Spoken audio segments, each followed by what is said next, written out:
Superman and Lois continue with The Ties That Bind, which is a title I seem to recall they'd already used, but I guess I'm thinking of another show, maybe even another CW show, because, you know, when your story centers around family, that's a lot of ties that bind.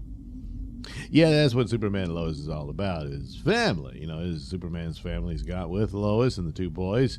Then there's John Henry Irons and his daughter with Lois, from another universe, of course. Then the extended families with Lana and her daughter and her husband. And, you know, Jordan's dating her Sarah, their daughter. And so he extends further out. And then you got Superman's surprise brother, Morgan Edge, or Fowl, in which he makes his reappearance here, which they do give an explanation for that whole business of him being Superman's brother, and they're keeping in with very similar to the what was presented in Man of Steel, where the Kryptonians just grow their offspring in these you know, genetic banks or whatnot. So basically there was no relationship really between Lara and Thowl's father. You know, it was just the DNA was used to create a child. But Kal-El was done the old-fashioned way. Yeah, so they do that. So Superman is still having problems. He's having these attacks, these headaches, and weird visions of what we all know is doomsday coming up from the Earth, causing earthquakes and whatnot. So he's trying to figure out what happened. So he suspects that the Eradicator must have had some effect on him. So he goes to Morgan Edge, who's in prison with, you know, red solar lamps on him to keep him depowered. And he says, "Hey, can the Eradicator be affecting me some way?" And he says, "Well, the only way to find out is to go to our to the fortress that he has, the only one that's left, and you know, in the desert." But Superman says, "I'm not going to trust you." And he says, "Oh, I'm not just depowered. I don't have any powers." "Oh, really?" So, yeah, he falls for that. So, now he and Jordan begs him to let him go with him.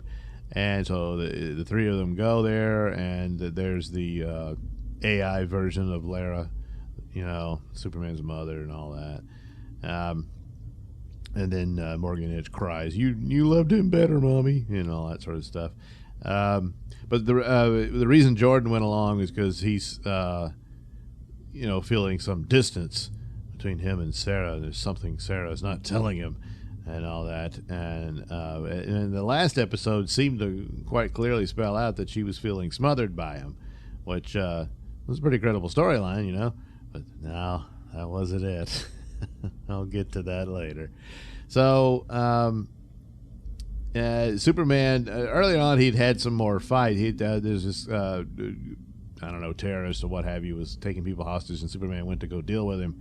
And then he pulls out this inhaler, very similar, probably the exact same prop used in the Titans, where Red Hood was using that.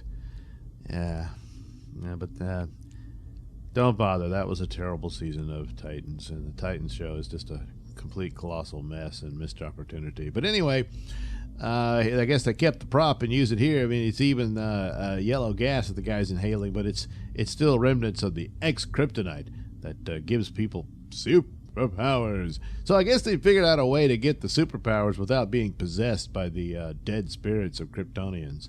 So, well, that's something. So the guy does it, and then he's beating the crap out of Superman. And then, of course, Superman gets another doomsday attack in his head and starts to pass out. And so the other super soldiers that they've got show up to save him and everything. So this is why he says, "I've got to get to the bottom of this." So meanwhile, Lois and John Henry Irons team up. Yeah.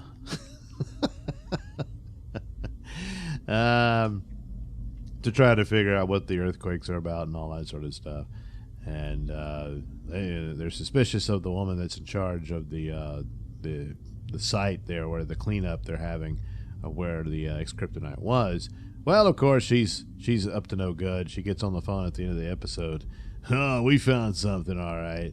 Well, they found Doomsday, who shows up and kills a bunch of the workers. You don't really get to see him. He's all just a black silhouette and with some lights. It's despite some of the scenes and CGI they've done for this series being pretty good, this really wasn't. I mean, you're not meant to see him yet, but it just, I don't know. They probably should have even turned the lights off even more. Because the idea is, oh no, there's some monster in here, and he starts wiping out all the workers and whatnot, and one of them detonates all their explosives to try to, seal off the monster. But it just wasn't handled very well. So, after all that mess, Superman decides to take up Morgan Edge on his offer, releases him, because Sam Lane made some phone calls, and takes him back to his fortress. And so they meet Mommy, and Morgan Edge whines and cries. And Mommy starts trying to help Superman and figure out what's wrong with him. And then, surprise, Morgan Edge does have power, so he beats the crap out of Superman, and all that's left is Jordan to stand between them, and that doesn't go too well.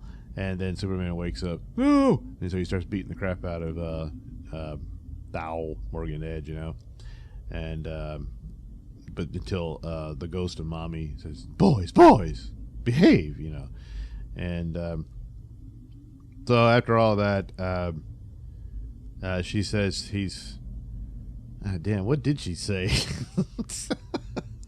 I guess the Eradicator did do something to him, but this has linked him to Doom. I guess they don't understand what it is yet, but somehow this has linked him to Doomsday or something. So Thao goes back to prison, and Superman says, the spirit of our dead mother in a computer program still believes in you. And then Morgan says, but do you? Nope. Walks away.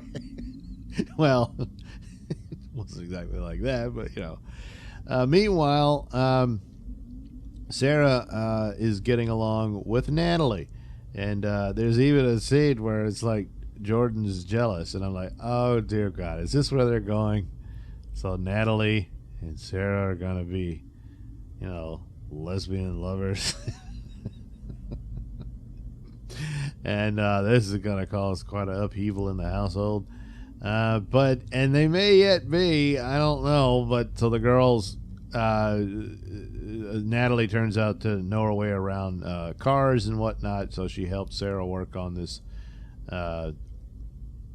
this car that her dad has, and Natalie figures it out, and she said, wow, that's amazing, but then they just talk about Jordan.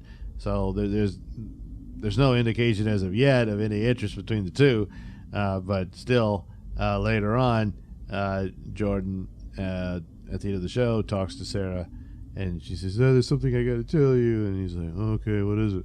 And he says, I kissed a girl while I was at camps. And so Jordan is like about to cry. I guess you want to be her, he said, no, it meant nothing. Well, if it meant nothing, what's the big deal, But, of course, So I'm thinking that's what they're going to do. She's going to bust a move on Natalie. And then Jordan will be all mad and upset about it, And then he'll turn to the arms of a boy. Probably the, what's his name, Tag, the kid who got superpowers. Through the experiments in last season. Well, he showed up again in this one as part of the secret team. So there you go.